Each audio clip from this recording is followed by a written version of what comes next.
Selanjutnya kita mohon izin hadirin semuanya dipersilahkan untuk bersama-sama berdiri. Kita sama-sama menyanyikan lagu kebangsaan Indonesia Raya.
Hadirin dipersilakan untuk duduk kembali. Baik pemirsa, Tasikmalaya Leaders Club kali ini mengambil tema yaitu menjadikan Tasikmalaya sebagai kota modern dengan tata kota berwawasan lingkungan, pengembangan ekonomi kreatif, serta iklim investasi yang optimal. Boleh tepuk tangan. Tasikmalaya Leaders Club merupakan program kolaboratif yang diselenggarakan oleh Radar TV bekerjasama dengan Yayasan Taman Indonesia. Dan alhamdulillah kali ini saya ingin mengucapkan terima kasih yang sebesar-besarnya untuk sponsor kita yaitu PT Pertamina Persero. Selanjutnya media partner harian pagi Radar Tasikmalaya. Saya ingin menyapa satu persatu narasumber utama yang sudah hadir di hadapan kita semua. Yang pertama yaitu Pengusaha Nasional Bapak Haji Ajis Rismaya Mahfud SE. Selamat malam Kang Ajis. Alhamdulillah beliau bisa berkesempatan hadir di tengah-tengah kita. Selanjutnya ada Ketua Komisi 3 DPRD Kota Tasikmalaya Bapak Enan Soherlan STHI SHMM. Waduh panjang juga gelarnya. Mohon izin kalau ada yang keliru. Wilujeng wengi Kang Enan. Ya. Dan di tengah kita sudah ada tokoh nasional mantan Presiden PKS Bapak Haji Muhammad Sohibul Iman MSc PhD. Selamat malam Kang. Selamat malam. Selamat malam. Aduh, terima kasih. Sampurasun kesadayana. Rampes. Aduh, bahagia sekali ya ada tokoh nasional yang hadir di tengah-tengah kita. Dan sebagai narasumber utama juga telah hadir Bapak Kepala Dinas Pekerjaan Umum dan Tata Ruang PUTR Kota Tasikmalaya, Bapak Haji Dudi Mulyadi STMSI. Pak Haji, Pak Kadis, aduh, hatur nuhun. Hadir juga di tengah kita yaitu Kepala Unit Data Statistik dan Kehumasan Bank Indonesia Tasikmalaya, Bapak Azhar Livaldi Setiawiguna yang mewakili Kepala Kantor Perwakilan Bank Indonesia Tasikmalaya, Bapak Aswin Kosetali. Selamat malam. Aduh, terima kasih atas kedatangannya. Baik, kita awali diskusi kali ini dengan mendengarkan langsung keynote speaker, yaitu video testimoni yang disampaikan oleh Bapak Menteri Pariwisata dan Ekonomi Kreatif, Bapak Dr. Haji Sandiaga Salahuddin Uno, BBA MBA. Bismillahirrahmanirrahim. Assalamualaikum warahmatullahi wabarakatuh. Salam sejahtera untuk kita semua. Shalom, Om Swastiastu, Namo Buddhaya, salam kebajikan, salam sehat, salam Indonesia maju, penuh semangat. Berbicara mengenai pengembangan ekonomi kreatif, Tasikmalaya memiliki karya kreatif yang dikenal dunia, seperti kerajinan bambu, batik, hingga bordir, fashion, busana muslim, atau kerajinan lainnya. Sejak tahun 2016, Tasikmalaya sudah memiliki produk kerajinan bambu yang dikembangkan sebagai produk dekorasi rumah bergaya Eropa dan Asia, dan dipasarkan di IKEA, Zara Home, dan H&M. Selain itu, terdapat PT Hini Daiki Indonesia yang ada di Kampung Kebon Bencoy, Desa Mekarwangi, sudah mengekspor merchandise hats and caps sebagai souvenir Disneyland. Dalam mewujudkan Tasikmalaya menjadi kota modern, perlu melibatkan seluruh stakeholders Pentahelix untuk berkolaborasi dan bersinergi, terutama dalam menciptakan lapangan kerja baru yang berkualitas. Juga didukung inovasi, adaptasi, dan kolaborasi dengan semangat 3G, gercep, geber, dan gaspol. Saya Sandiaga Salahuddin Uno, Menteri Pariwisata dan Ekonomi Kreatif Republik Indonesia, mengapresiasi Tasik Leaders Club TLC dalam mendorong kota Tasikmalaya menjadi kota modern dengan pengembangan ekonomi kreatif serta iklim investasi yang optimal. Sukses selalu kota Tasikmalaya. Hatur nuhun pisan. Wassalamualaikum warahmatullahi wabarakatuh. Terima kasih. Om Santi Santi Santi Om.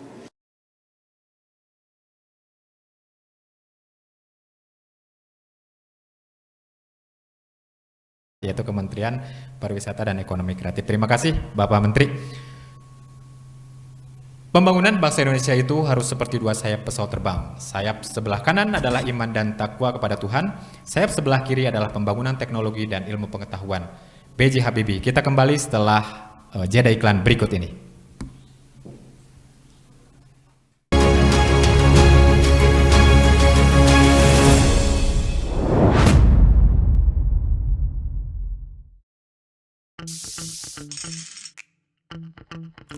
Ini bukan hanya cerita tentang kopi. Ini cerita tentang sebuah perjalanan. Dari masa yang dulunya gelap dan penuh akan rintangan. Kita melangkah membuka jalan.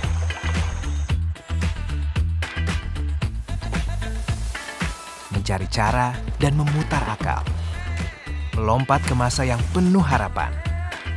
Bukan hanya di sini, tapi masih banyak lagi.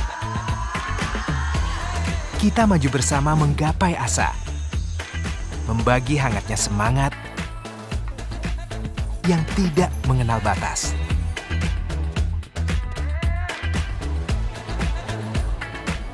Ini cerita tentang energi yang menggerakkan dan menggapai lebih jauh. Dulu TV di rumah Inyong cuma jadi pajangan. Lah kepriben punya TV gambar nggak bisa ditonton. Bruwet sampai ganti TV, ganti kabel, ganti antena, pindah tempat. Tetap baik, bruwet. Maring sekarang sejak Inyong pakai TV digital, di rumah Inyong jadi rame terus. Gambar TV nggak semutan, suara jernih, celing. Pasangnya gampang, nggak pakai ribet. Ayo pakai TV digital aja, kelalen pasti celing. Energi bukanlah hanya sebuah reaksi. Dia selalu ada dimanapun itu. Membawa yang baik menjadi hebat. Setinggi apa kamu bisa melompat? Jawabannya, setinggi apa yang kamu ingin gapai? Karena tidak ada lagi batas. Kemanapun lintasan masa membawa, Harapan, hati, dan mata yang berkelana. Dari masa kini hingga ke masa depan. Yang sebentar lagi bisa kamu genggam. Sejauh mana kamu bisa bermimpi? Jawabannya, sejauh yang hati kamu inginkan. Dengan energi yang menggerakkan kamu, dan kamu. Pertamina, energizing you. Kanan dikit. Geser lagi.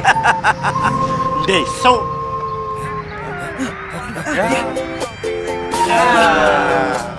Deso. Ya. Deso.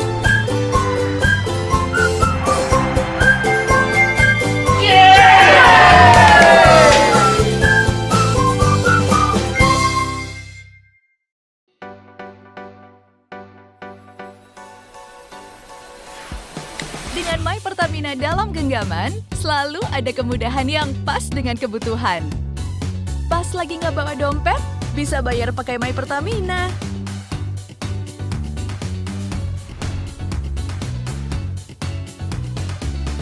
Pas butuh isi energi, ada My Pertamina yang dampingi.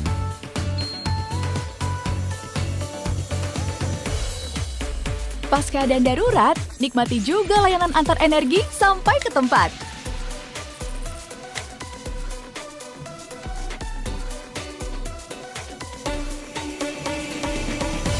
Dapatkan keuntungan poin dan penawaran yang pas untuk apapun gaya hidup Anda. Nikmati beragam keistimewaan dalam satu aplikasi. My Pertamina, semua jadi istimewa.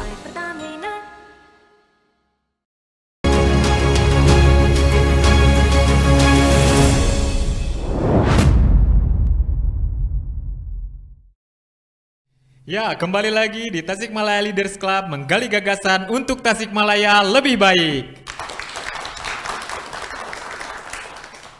Nah, di segmen kali ini saya ingin bertanya terlebih dahulu ke Pak Kadis, Kepala Dinas PUTR Kota Tasikmalaya, Bapak Haji Dudi Mulyadi, STMSI.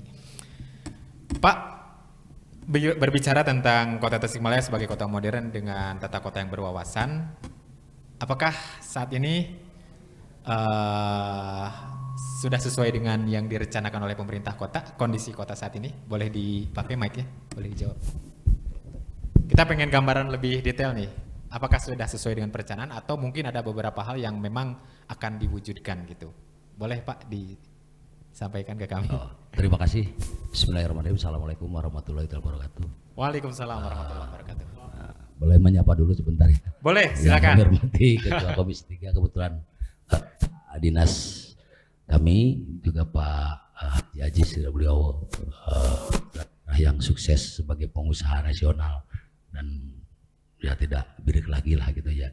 Bapak juga yang kami rawati dan bapak-bapak yang tidak bisa saya sebutkan satu persatu, terima kasih dan mohon maaf apabila nanti penyampaian masih ada yang kurang karena masalah durasi waktu ya. Hanya kami gambaran besarnya saja sesuai dengan tadi apa yang disampaikan dari pertanyaan. Sebetulnya kami itu hanya sebagai pelaksana, sebetulnya dinas pekerjaan umumnya hanya harus disikapi dulu. Pekerjaan umum bukan pekerjaan khusus. Pekerjaan umum itu bukan segala-galanya ada di dinas PU, tapi kami hanya melaksanakan tugas khusus dalam hal pembangunan. Nah, yang ditugaskan ke kami sesuai dengan aturan yang berlaku, yaitu kami melaksanakan tugas dari political will yang ada di eksekutif dan legislatif, terutama pimpinan daerah. Dan alhamdulillah sebetulnya apa yang setelah dilakukan, walaupun ya cita-cita setinggi langit, tapi kita juga ada alasan klasik yaitu keterbatasan anggaran, tapi kita cita-cita sudah ada dan kita sudah dilaksanakan step by step lah. Salah satu contoh kita merekonstruksi kegiatan yang ada di Cihideng, masalah penataan kota. Kita tuh namanya bukan lagi pembangunan, tapi kalau sudah ada merekonstruksi, karena nomenklaturnya seperti itu. Kita yang tadinya Jalan Hajat tuh, walaupun di sisi lain kalau mengambil ke kronologis Jalan Hajat tuh nggak tahu yang punya siapa, atau sudah diakui lah Pemkot lah, atas umumnya itu buka persoalan bahwa manuka yang nggak tahu itu aset siapa, nggak tahu lah, yang penting sudah jalan kota lah. Tapi kita sudah melanjutkan dan kita merekonstruksi salah satu yaitu Jalan Hajat dan Cihideng. Kalau untuk Jalan Hajat kita hanya memaksimalkan masalah fungsi sesuai dengan Undang-Undang 21, yaitu masalah fungsi jalan dan trotoar. Trotoar minimal 2,5 meter itu dikatakan trotoar, jalan dikatakan jalan itu untuk jalan kendaraan itu 3 meter. Jadi kami dimodif sesuai dengan kebutuhan disebutkan Kota Tasikmalaya, karena kita bukan kabupaten, karena kita kota, ya bagaimana kita menata kota. Salah satunya yaitu penataan Jalan Cihideng. Dan kenapa Jalan Cihideng bukan Hajat? Jalan Cihideng itu bukan rekonstruksinya ke jalan, tapi kita sudah sesuai dengan aturan bahwa semi pedestrian. Sebetulnya itu pedestrian yang fungsinya kalau jalan itu untuk kendaraan baik roda 2, 4 atau berapa, kalau trotoar untuk pejalan kaki. Kalau Cihideung pedestrian, fungsinya kita rekonstruksi jadi untuk ruang publik. Hanya persoalannya paskanya ini yang perlu ya tingkat kesadaran dari setiap lapisan, bukan dari kami aja. Karena tugas kami sebetulnya merencanakan, membangun, memelihara. Sudah. Adapun nanti mau dipakai apa, ada tugas yang bukan urusan kami. Tapi di sisi lain kami sudah punya konsep, yaitu ada APS khusus Cihideung untuk meningkatkan ekonomi. Karena kita juga ada tugas, ada istilahnya sinergi, ada istilahnya tematik. Kita menunjang kemiskinan sudah pasti urusan jalan untuk kemiskinan, ada juga untuk stunting itu program nasional. Kita juga ada khusus untuk masalah kebersihan, untuk sampah juga kita ada. Nah, untuk ekonomi kreatif sebetulnya kami ada konsep di EPS itu, salah satu contoh tadi Jalan Cihideung. Jalan Cihideung itu trotoar, kami tidak punya kewenangan sebetulnya melarang atau mengizinkan PKL. Nggak ada sebetulnya PKL di seluruh Indonesia ada izinnya. Kalau ada PKL diizinkan udah aja jalan tol dipakai PKL ya. Itu tidak ada sebetulnya. Hanya kami sudah menyarankan di APS itu bahwa apabila ada PKL yang biasa di situ, sok atuh tanya dulu sesuai dengan tata uang bahwa di situ ada jasa perdagangan. Karena di situ sudah ada toko-toko jasa perdagangan. Coba kolaborasikan yang sinergi, yang tematik. Contoh tukang dagang emas, ayah tukang kemasan, ayah bang emoknya. Hanya kita modif seperti apa yang kita kedepankan, nuansa lokal, kearifan lokal. Ada tukang jahit yang biasa permak jin, banyak disimpan di tukang kue. Itu kan. Tapi tanya dulu biar nanti tidak bertentangan dengan aturan, sama dengan RT RW bahwa di situ jasa perdagangan. Minta izin ke yang toko biar nanti si izin usahanya itu usaha formal, izin ke toko jin, oh ada permak jin. Hanya kita udah disampaikan bahwa cik atuh bahasa kita mah ya, yang tukang jahit itu cobalah seperti apa dimodif yang mengedepankan kearifan lokal. Jangan sampai seperti tukang jahit itu kelihatan lah gitu ya seksi, ataupun yang lainnya meningkatkan ekonomi kreatif. Tukang dagang teh ayeuna makan COD-nya. Cik atuh display ulah dibreng-breng gitu kan ya. Ini itu Pak Gadis, kalau konsepnya sendiri yang waktu dibikin dalam proses pembangunan kan sekarang udah tahap pemeliharaan. Konsepnya apakah seperti itu awalnya? Seperti itu konsepnya. Contoh kita tidak melarang dan tidak mengizinkan karena menurut undang-undang bahwa jasa usaha formal. Sebetulnya yang di pedestrian Cihideung itu kita ada 10 foot mewakili 10 kecamatan. Tapi yang dipajangkan di situ jangan dibreng-breng gitu kan ya. Kita cukup display atau cukup ya master aja.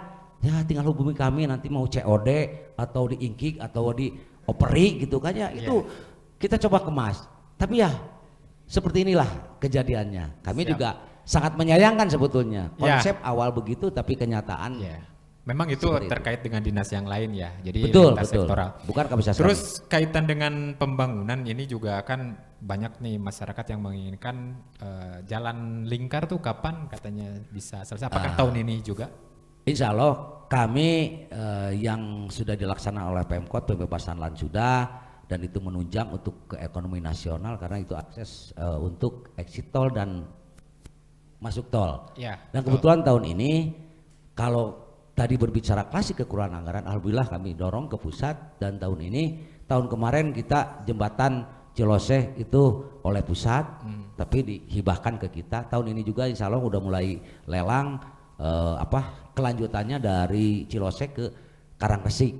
Itu sudah pusat juga sudah menginginkan dan mengharapkan sekali karena mereka juga yang penting tidak ada persoalan masalah tanah. Mereka juga ya ada pekerjaan, ada kegiatan, banyak uang di sana dibagi-bagi daripada proyek ke Irian Jaya atau di Tasik masih ada keneh ya. Mereka amat welcome sekali. Berarti beres Lingkar Utara tahun ini beres ya? Insya Allah walaupun di sisi lain belum optimal lah, itu masih banyak dan terutama itu masalah penataan di situ ya sekarang udah terjadilah di situ yang harusnya tadi yang trotoar ya sekarang udah banyak bangunan-bangunan yang keluar dari aturan. Tapi ya gimana lagi, mungkin mereka belum memahami secara keseluruhan. Terus ini Pak Kadis, bicara tentang tadi itu persiapan exit tol dan masuk tol itu kemarin dibahas ada RDTR baru kan, itu cukup merepotkan nggak dalam prosesnya? Kita sebetulnya tidak, kita juga tidak memaksakan apabila masalah ini kebetulan ada ketua komisi, kita masih kalau tidak sesuai dengan ataupun belum kita belum ada regulasi baru di kita, ya kita ambil ke provinsi. Kita tidak ada di provinsi, kita ambil ke nasional, apalagi kita sudah ada undang-undang cipta kerja kan, tidak kan di situ komplementer, tidak berarti harus kata daerah begini, mana yang sesuai, kita ambil yang investasi. Misalnya Pak Haji Ajis pingin berinvestasi itu jangan kata ini harus ini, kata ini harus ini. Kita ada undang-undang cipta kerja yang intinya komplementer itu mana yang lebih cepat untuk melayani, apalagi yang mau berinvest ke Kota Tasikmalaya. Wah, terima kasih. Boleh tepuk tangan dulu dong, boleh tepuk tangan dulu, kasih semangat. Ada satu lagi terakhir, Pak Kadis, kaitan dengan pembangunan yang berwawasan lingkungan itu kan biasanya fokus juga ke ruang terbuka hijau. Ya. Ada nggak fokus yang mungkin belum masyarakat ketahui nih kaitan proyek ruang terbuka hijau di Kota Tasikmalaya ini seperti apa, mungkin bisa dijelaskan? Kita tadi disotokan aja Cihideung ya. Ya. Kita tuh Cihideung udah disediakan. Kalau yang itu yang Dadaha?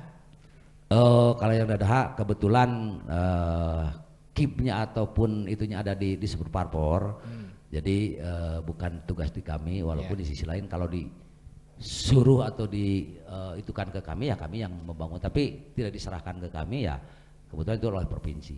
Salah satunya kita konsep di Cihideung satu aja, kita di situ ada pembangunan ada rekonstruksi untuk investasi ducting.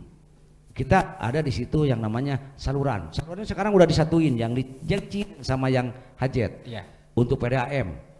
Nah, sampai detik ini kan PDAM belum ada kontribusi terhadap kita. Di situ ada listrik. Jangan sampai Semerawut ya, listrik itu bisa ke bawah. Di situ juga ada yang namanya utilitas Telkom, mangga tingali geranya meni berieukeun gitu. Ya, kita nanti itu bisa jadikan PAD untuk kita. Tapi kan untuk sekarang ini ya kita baru contohkan. Ada lagi di situ ada pengolahan air limbah. Itu menjadikan PAD. Karena yang ada kemarin itu air hujan, air limbah yang dari mangga oleh Bapak semua, siapa yang punya septic tank itu di daerah Cihideung. Seperti apa? Jangan berbicara ya kumuh mah, jangan berbicara di kampung, kumuh mah di kota, di kampung mah bukan kumuh. Tertata lalu gak keneh lah gitu. Itu di kota. Yang di Cihideung dan di Hajat itu mangga toko-toko siapa yang punya septic tank? Semuanya ke saluran. Semuanya ke saluran ya. Ari dolbon mah aya di kampung, padahal dolbon kenyataannya aya di kota kan pedah melalui pipa unggul sebetulnya. Mangga Bapak kalau dibuka. Kami setelah ada rekonstruksi itu Pak, nanti bisa dipisahkan untuk air hujan, untuk limbah dari rumah tangga. Itu bisa nanti jadikan PAD semua. Yang apa aja dari rumah tangga itu bisa disalurkan ke situ dan bisa nanti kita diolah kemana ya. Untuk kota-kota besar, Bandung ada BUDP, Jogja ada, Surabaya ada, Bali juga ada. Jadi wayah nangke manu kada micen tehnya kedah mayar. Udah kanggo kesehatannya, da kanggo urang kota deui, bukan untuk siapa-siapa. Pak Kadis, ada nggak mimpi besar yang ingin diwujudkan ini dalam menata Kota Tasikmalaya menjadi menjadikan sebagai kota modern gitulah ke depan?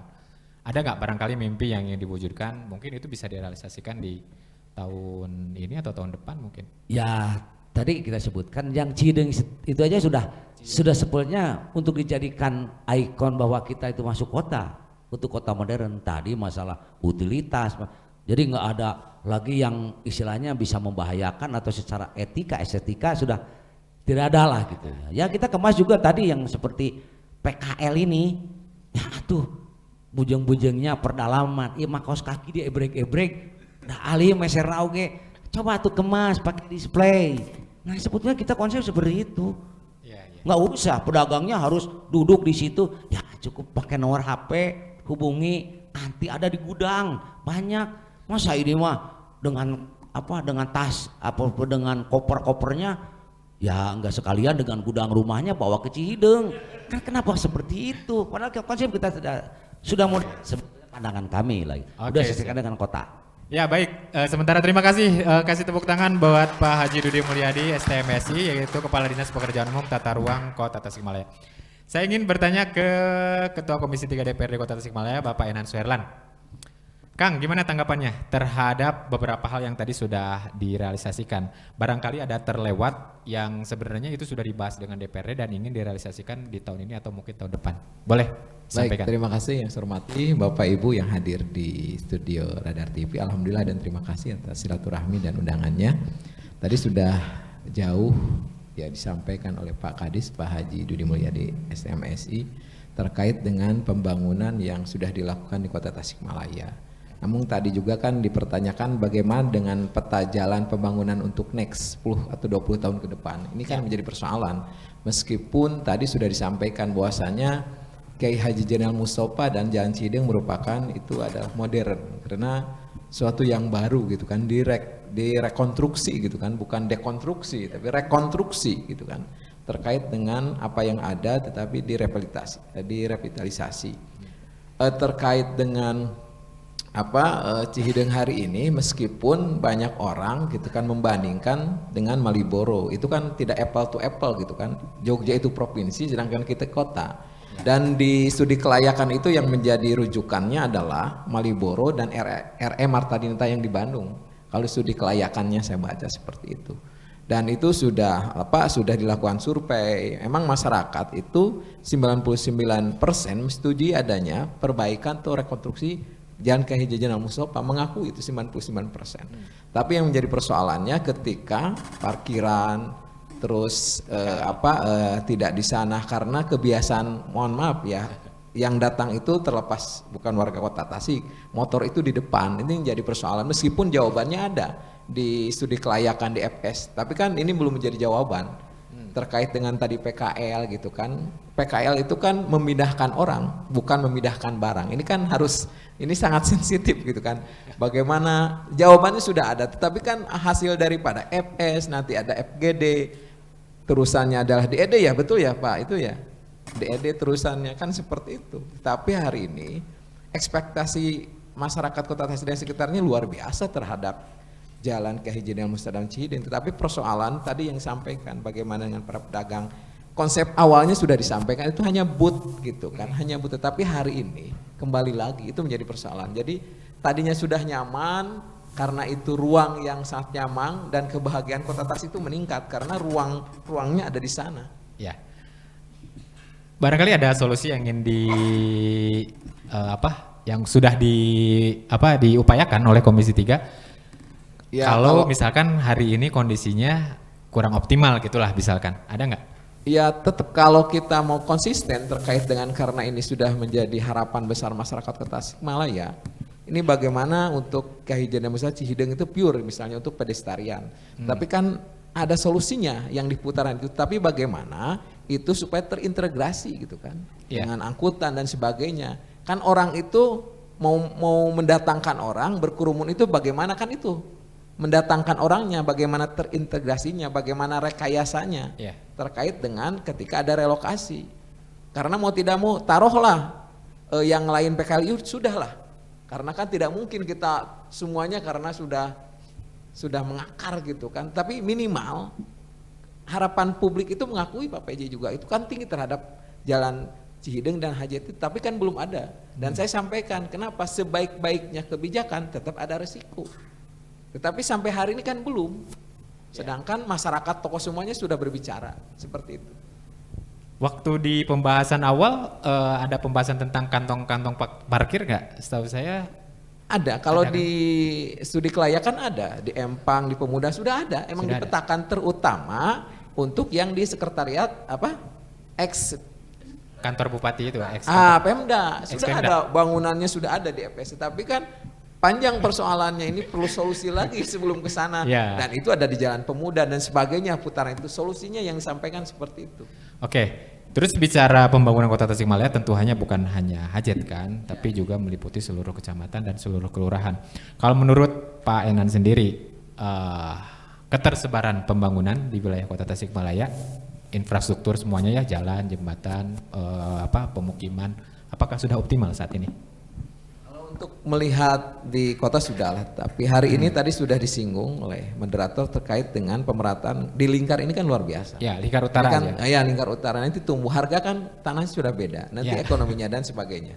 Tuh, Pak, Nah, beliau Pak Jaya sudah tahu nanti. Sudah tahu. Kan enak saya membayang gini, nanti kan beliau ini kan enak. Kalau yang di atas lihat ke bawah itu kan luar biasa terangnya.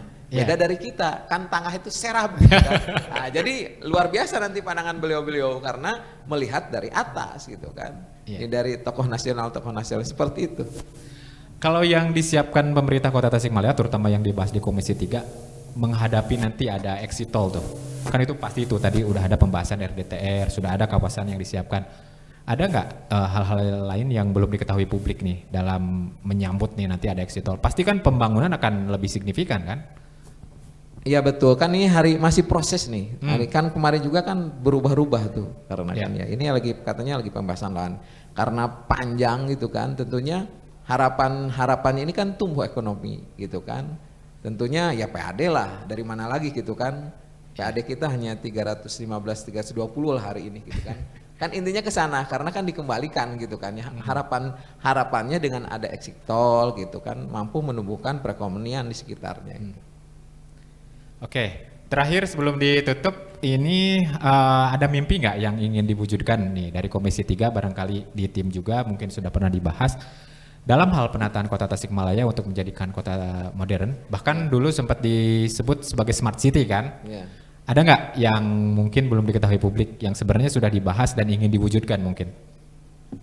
Ya tentunya tadi terkait dengan yang sederhana itu kembali lagi Jalan Cideng. Kan banyak yang masuk aspirasi gitu kan. Saya asli orang Cempaka Warna, saya mertua di Asbar. Kan banyak yang berbicara ke saya. Terkait dengan itu, ya aspirasi terkait dengan bagaimana penataan solusi terhadap PKL belum ada jawabannya. Gitu. Karena ya tahu benar saya ketika itu dan kami juga sudah menyampaikan ke Pak CK.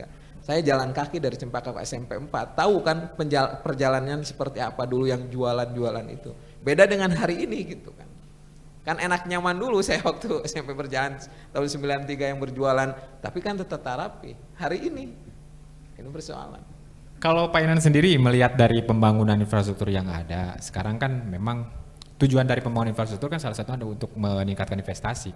Nah, investasi yang diharapkan itu sudah ada nggak? Soalnya di pembicaraan terakhir di episode kemarin, Prof. Kartawan, Ketua Umum MES menyampaikan bahwa ada ketidaknyambungan gitu program yang sudah dibikin di sini dalam kaitan menggait investor. Bahkan ada investor yang justru awalnya tertarik malah jadi tidak. Nah, ini kan mungkin jadi pembahasan semua ya, PR kajian untuk kita semua. Apakah kita itu sudah menarik investor atau belum? Jangan-jangan belum gitu. Belum, karena gini kan banyak persoalan, kan variabelnya banyak gitu kan. Datang itu kan ya variabel kan surveinya, tetapi kan barometernya kenapa di Kota Tasikmalaya hari ini banyak hotel. Pertanyaannya kan nggak mungkin orang yang datang dari luar kota tidak ada kepentingan. Apakah hanya lewat saja? Bagaimana dikolaborasikan dengan Kota Kabupaten Tasikmalaya? Oke lah pembangunan di sana terkait dengan sumber daya alamnya yang luar, tapi tidurnya kan itu bisa saja terintegrasi, dikonsepkan gitu kan. Kalau terkait dengan itu kan nanti ranahnya Komisi 2, tapi dengan ini kan infrastruktur karena minta kerjanya, tapi kan bagaimana terkait dengan salah satunya Cihideng merupakan sudah sesuai dengan RT RW kan gitu kan, itu sudah sesuai yang menjadi tadi, karena kalau melihat kan bagaimana Kota Tasikmalaya ini menjadi kan nanti 2025 itu menjadi kota jasa dan perdagangan sesuai dengan RPJMD gitu kan. Harapannya sebetulnya sudah diproyeksikan ke depan 20 tahun ke depan gitu kan. Oke, baik, kasih dulu tepuk tangan yang meriah untuk narasumber utama kita. Perjuanganku lebih mudah karena mengusir penjajah, tetapi perjuanganmu akan lebih sulit karena melawan bangsamu sendiri. Bung Karno, kita kembali setelah jeda berikut ini.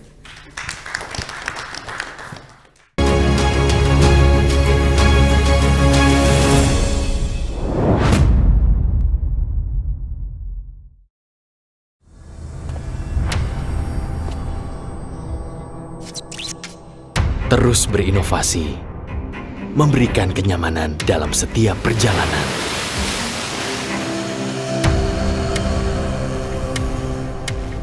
Pertamax dengan formula Pertatek yang diciptakan untuk memastikan mesin bebas karat.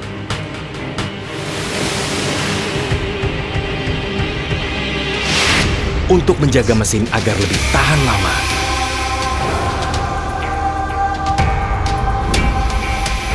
Untuk pemakaian bahan bakar yang lebih efisien.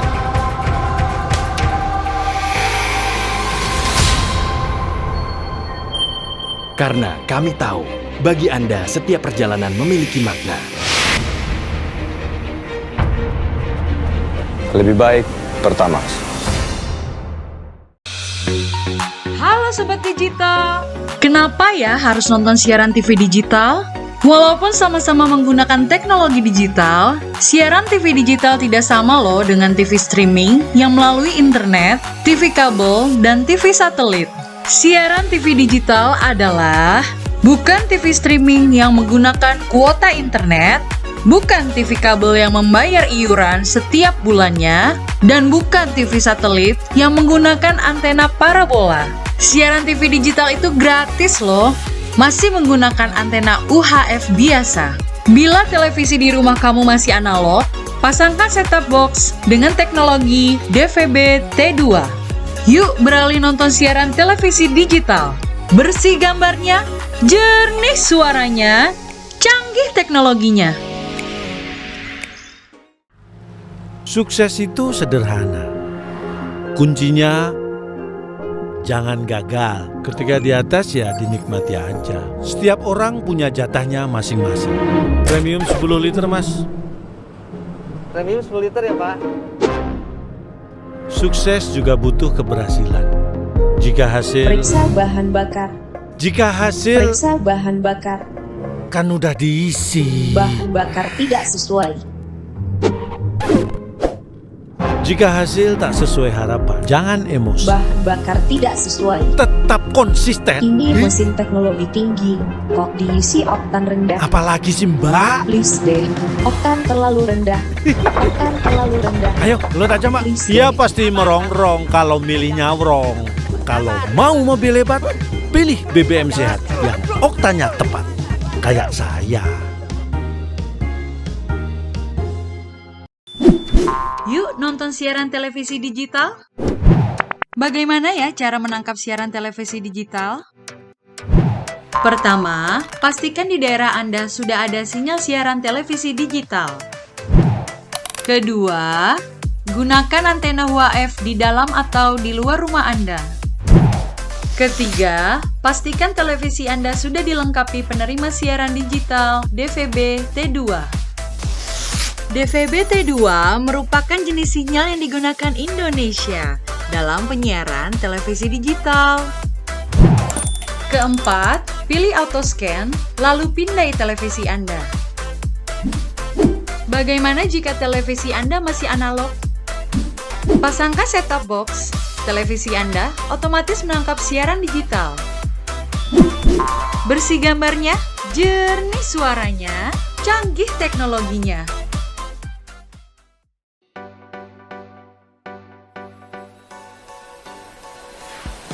Dengan My Pertamina dalam genggaman, selalu ada kemudahan yang pas dengan kebutuhan. Pas lagi nggak bawa dompet, bisa bayar pakai My Pertamina.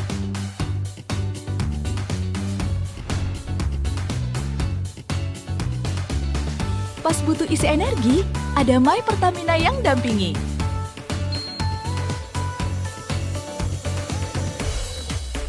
Pas keadaan darurat, nikmati juga layanan antar energi sampai ke tempat.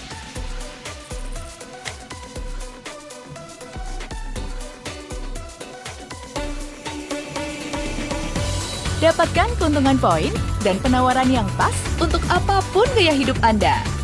Nikmati beragam keistimewaan dalam satu aplikasi. My Pertamina, semua jadi istimewa.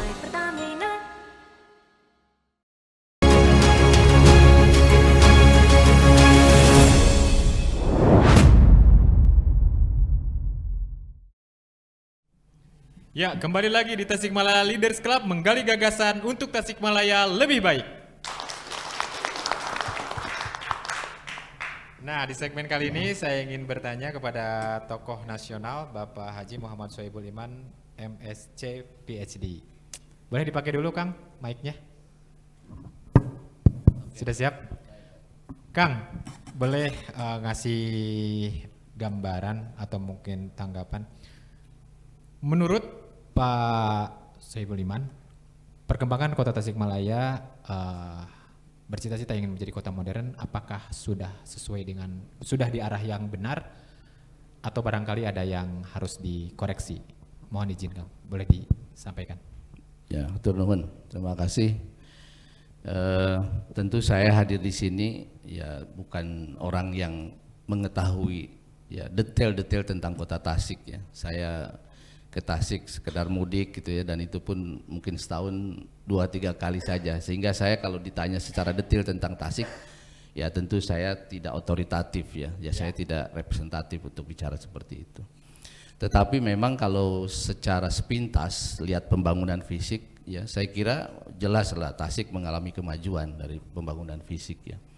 Apalagi kalau kita berbicara tentang apa yang tadi secara khusus dibicarakan tentang Jalan Cihideng ya, Hajat Mustafa. Saya kira kalau kita melihat itu ya memang kita melihat Tasik ini sangat ya pesat lah menurut saya dari sisi pembangunan fisik itu. Tetapi memang kalau kita berbicara tentang modernitas ya, modernitas ini kan sebetulnya bukan semata-mata fisik ya. Modernitas ini ya lebih kepada masalah mental model gitu ya.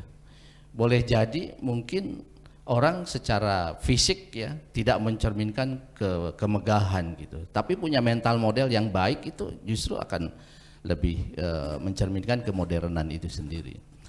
Nah, dalam konteks ini saya ingin melihat bahwa modernitas dari sisi itu ya, dari sisi pemerintahan yang paling mencolok adalah modernitas itu dicerminkan oleh adanya good governance ya. Pemerintahan yang pengelolaan pemerintahan yang baik gitu. Dalam hal ini ada akuntabilitas ya. Dan di era sekarang saya kira good governance itu dicerminkan juga dengan persoalan tingkat daya kreativitas dan inovasi dari pemerintahan itu sendiri. Semakin pemerintahan itu disebut sebagai ya good governance ya, mengelola dengan baik, itu bisa tercermin dari ya kreativitas dan inovasi pembangunannya itu sendiri. Nah, yang kedua dari sisi masyarakat, masalah mental model modernitas itu adalah perilaku ketertiban mereka, perilaku taat kepada aturan, kemudian juga tingkat produktivitas. Itu mencerminkan modernitas ya di dalam konteks pembangunan itu sendiri. Nah, saya melihat apa yang tadi sudah disampaikan oleh Kang Enan dan Kang Dudi, saya kira dari sisi pemerintahan ya muncullah saya kira kreativitas itu. Nah, ini saya kira bagus ya. Dan kalau good governance ini terus dipelihara dengan baik, satu hal yang paling penting itu adalah adanya trust level dari masyarakat terhadap pemerintah, itu juga penting. Nah, trust level ini juga nanti akan mempengaruhi perilaku masyarakat ya. Tadi Pak Dudi sudah sampaikan, memang negara berkembang itu hal terpenting adalah justru bukan masalah membangunnya, tapi setelah membangun bagaimana maintenance-nya gitu. Nah, dalam konteks maintenance ini menurut saya peranan masyarakat ya, perilaku masyarakat itu sangat penting sekali gitu. Saya ambil contoh ya Bapak Ibu sekalian, saya tinggal di Jepang 10 tahun, saya kaget dengan masyarakat Jepang itu. Mereka adalah penghasil segala alat elektronik, termasuk ya dari mulai yang sederhana sampai ke yang luar biasa ya. Tapi mereka itu masyarakatnya walaupun begitu tidak seboros bangsa kita. Orang-orang kita tuh boros sekali. Pasti Kang Aziz mungkin sering ke Jepang ya. Kalau kita saya pernah nginap di youth hostel. Berarti ini penginapan anak-anak muda yang murah ya. Saya pernah nginap di sana. Itu begitu saya masuk dan diperkenalkan perlengkapan yang disediakan oleh mereka untuk kita, itu ada center Pak, ada centernya apa? Center yang masih aluminium dulu tuh, yang benih. Iya, yang waktu itu saya dikasih F-ready itu. Itu sudah tahun 2000, bayangkan. Masih ada center yang tahun 70-an. Ini mencerminkan bagaimana mereka memelihara sesuatu. Ini padahal private goods, barang milik pribadi si pemilik hotel kan. Anda bisa bayangkan bagaimana mereka memperlakukan public goods, taman-taman atau apapun yang ada di ruang publik, mereka itu sangat memuliakan sekali. Nah, ini mental model modern. Mental model modern itu seperti itu gitu. Nah, jadi menurut saya dalam konteks ini, saya tentu sangat mendorong, endorse apa yang sudah dilakukan oleh pemerintah kota Tasikmalaya ini untuk melakukan pembangunan fisik. Tetapi juga jangan lupa bahwa kita harus, tadi juga disinggung sedikit oleh Pak Dudi pas obrolan off air-nya tadi, bahwa memang kita harus mendidik masyarakat juga untuk bagaimana mereka perilaku ya, perilaku modern tadi gitu. Jadi pembangunan fisiknya jalan dengan baik, tapi juga behaviornya juga bagus dari masyarakat ini. Nah, juga saya tentu ingin memberikan catatan lah kepada pemerintah kota ya. Saya di satu sisi saya menghargai tentang pembangunan itu. Ya tentu modernitas dari sisi pemerintah ya itu juga harus dicerminkan dari pendekatan pembangunan yang dilakukan ya. Pendekatan pembangunan memang ingin membangun fisik yang besar gitu, tapi harus berorientasi kepada ya humanis ya, tetap memperlakukan masyarakat dengan sebaik-baiknya, karena hubungan pemerintah dengan masyarakat itu kan sebetulnya yang paling penting, kunci. Kalau hubungan pemerintah dengan masyarakat itu tingkat humanisnya hilang, itu menurut saya menjadi sumber kekacauan gitu ya. Nah, yang kedua tentu sebagai tema hari ini berorientasi kepada lingkungan ya. Saya tentu ingin tahu juga nanti data ruang terbuka hijau Kota Tasik sekarang udah berapa persen gitu. Ya kan kalau menurut aturan kan 30% ya. Nah, saya nggak tahu ya apakah di Kota Tasik ini tercapai atau tidak ya. Nah, ini modernitas ini adalah sesuatu yang sifatnya mental model yang seperti itu. Nah, yang berikutnya tentu sesuai tema kita, memang ke depan ini kita harus berorientasi kepada ekonomi kreatif ya. Nah, ekonomi kreatif ini memang menjadi core ya di dalam pembangunan ekonomi hari ini gitu, karena orang sering menyebut bahwa sekarang ini ya ada yang disebut sebagai innovation based society gitu ya, masyarakat berbasis inovasi, sehingga persaingan pun berbasisnya inovasi. Satu kota yang inovatif dia akan bisa ya eksis, bahkan dia lead ya dibandingkan dengan kota-kota yang tidak inovatif ya. Nah, dalam konteks inovasi ini hal terpenting adalah bagaimana pemerintah itu mampu menggali ya talent scouting ya, menggali talent di kalangan anak-anak muda. Saya yakin di Tasikmalaya ini anak-anak yang kreatif ini banyak sekali. Nah, bagaimana mereka kita libatkan di dalam ya perumusan apa-apa yang akan dilakukan oleh pemerintah gitu. Yang terakhir tentu dalam konteks ini kolaborasi antara pemerintah, anak-anak muda dan juga pengusaha, saya kira ini satu hal yang penting ya. Karena seperti sering orang sebutkan ya, sekarang ini kan disebut sebagai wiki society nih, masyarakat wiki sekarang ini. Kita tahu ya Wikipedia itu kan kamus ya yang itu dibuat oleh semua orang boleh mengisi kamus Wikipedia. Jadi adalah satu-satunya kamus yang tidak berbentuk buku, tapi dia adalah kamus terbesar karena yang berkarya di situ adalah seluruh masyarakat dunia. Nah, sama juga dengan pembangunan ini, kita hidup di wiki society, wiki economics. Tidak ada satupun persoalan ekonomi yang bisa diselesaikan oleh satu pihak, apalagi oleh pemerintah. Maka dia harus melibatkan swasta, melibatkan anak-anak muda. Saya kira ini penting ya di Tasik ini, dan disinilah saya kira nanti mungkin Kang Aziz akan menyampaikan apakah ajakan pemerintah untuk berkolaborasi dengan swasta ini sudah dirasakan atau tidak, sudah baik atau belum. Saya kira ini penting, dan juga nanti anak-anak muda menurut saya perlu ditanya ya. Anak-anak muda harus ditanya ya bagaimana. Nah, ini kalau semuanya tadi yang saya sampaikan ini ada terjadi, saya kira melihat Tasik sebagai kota modern itu bukan sesuatu yang mimpi yang terlalu jauh ya. Dan dengan itu semua Bapak Ibu sekalian, kalau saya lihat di Tokyo Pak, itu di Tokyo itu jalan-jalan tuh kecil-kecil, sempit-sempit kok di gang-gang itu, tapi dalam sempitnya itu mobil keluar masuk pun tertib di sana. rapi itu. Itu semua karena apa? Ya karena tadi masyarakat dengan pemerintahan itu terjadi saling percaya dan masyarakat juga kemudian tertib. Jadi kalau dibilang orang Jepang itu oleh orang Barat disebut rumah-rumah mereka itu usagigoya. Usagigoya itu artinya kandang kelinci, kecil-kecil, jalan masuknya lebih kecil lagi. Tapi kenapa mereka bisa tertib? Dan kita tidak ada yang berani membantah Tokyo sebagai kota modern. Modern pasti. Kita tidak bisa membantahnya. Padahal kalau dilihat dari infrastruktur yang ada itu, aduh jalannya letik beneran gitu, letik pisan gitu. Tapi mereka adalah negara atau kota modern. Jadi saya kira modernitas itu bukan hanya diukur oleh fisik, tapi persoalan mental model baik pemerintahannya maupun juga masyarakatnya. Saya kira masukan saya itu. Pak Sohibul Iman, Anda kan juga ya banyak di luar negeri dan juga tinggal di ibu kota. Kalau menurut Akang, kota Tasikmalaya ini menarik nggak secara investasi? Kalau pernah membandingkan mungkin dengan daerah di negara luar atau mungkin di ibu kota? Saya kira Tasik ini kan seperti disampaikan oleh saudara kita Pak Menteri, Tasik ini kan sebetulnya punya sesuatu yang dari dulu itu sudah dikenal. Gitu. Kreativitasnya? Iya, kreativitas. Bahkan sebetulnya kan Tasik ini adalah salah satu yang pernah dipidatokan oleh Pak Habibie. Pak Habibie itu kan ketika berbicara iptek, dia pernah mengambil contoh adanya pisau Solingen. Ya Solingen di mana di Jerman itu adalah sebuah desa kecil, tapi produknya bisa ke seluruh dunia dan tidak ada yang meragukan kalau kita bisa beli gunting atau pisau Solingen itu dijamin itu bisa dipakai puluhan tahun. Nah Pak Habibie mengatakan saya ingin menjadikan Raja Polah Kelom Gelis itu internasional seperti halnya Solingen, kata beliau.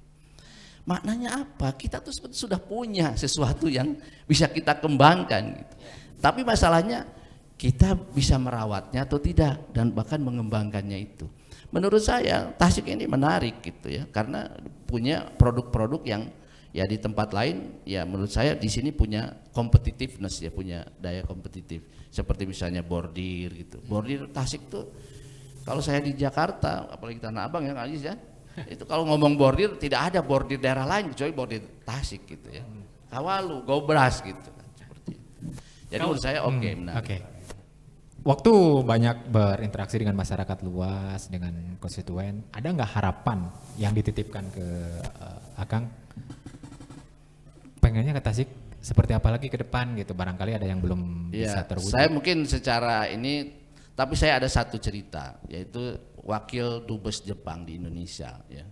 Wakil Dubes Jepang di Indonesia ini sering sekali datang ke tempat saya.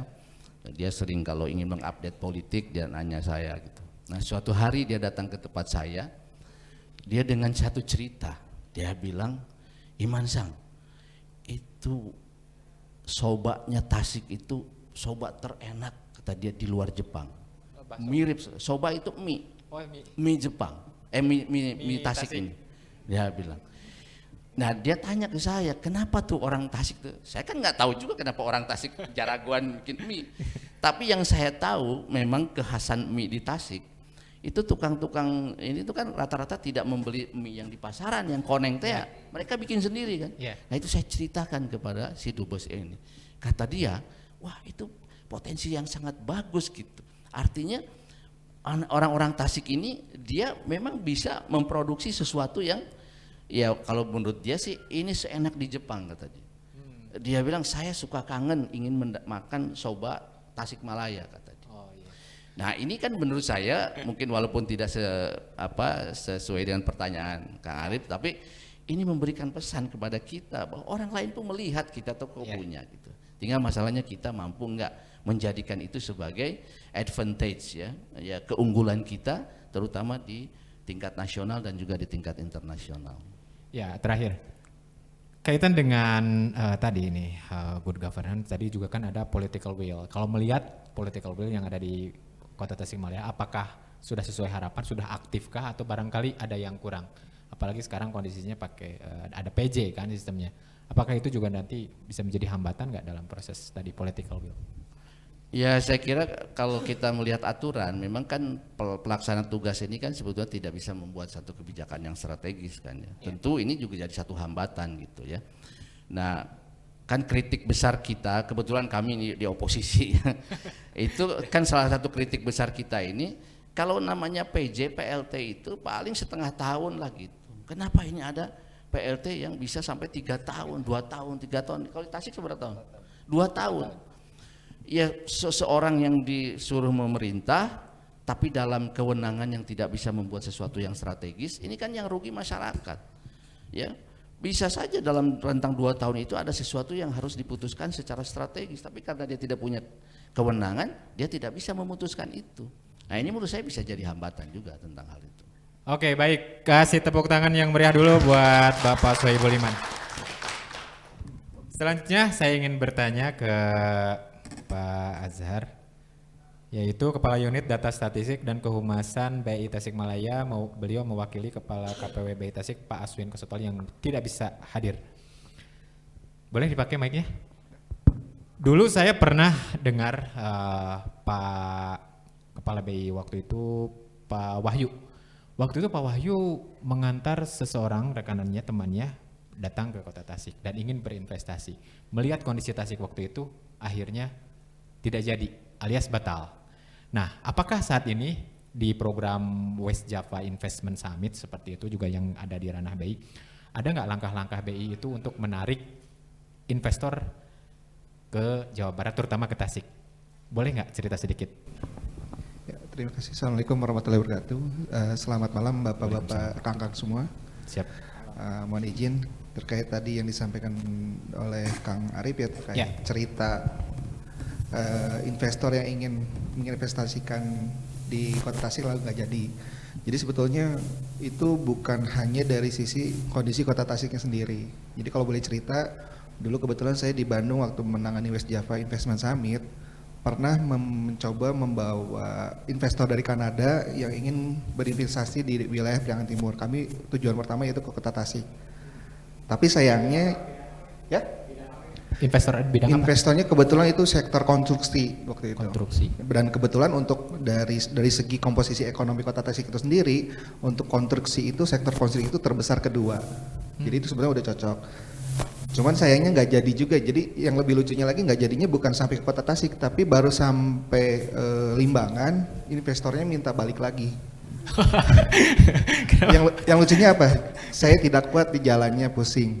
Ini kan minta balik lagi. Jadi selain yang dilakukan oleh kami dari Bank Indonesia dalam mendorong investasi melalui promosi investasi, ternyata salah satu hal yang paling penting untuk mendorong investasi di suatu daerah itu tidak hanya dari segi promosinya saja, tapi bagaimana kesiapan utilisasi atau misalnya infrastruktur yang ada di daerah itu sendiri. Alhamdulillah sekarang kan memang sudah ada rencananya tol Getaci, Getaci yang nanti mungkin baru mulai, sekarang masih tahap pembebasan dan untuk konstruksinya mungkin bisa tahun depan atau tahun berikutnya.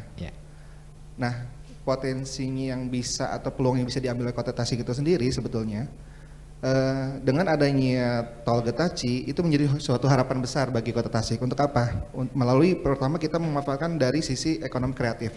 Seperti yang tadi disampaikan oleh Pak Dudi, Pak Muhammad Iman Sohibul Iman, Pak Eman, itu juga sudah disampaikan bahwa maaf Pak Nan ya. Pak Nan. Mohon maaf Pak Nan, disampaikan bahwa intinya kita harus bisa menangkap peluang yang sudah ada di depan mata ini.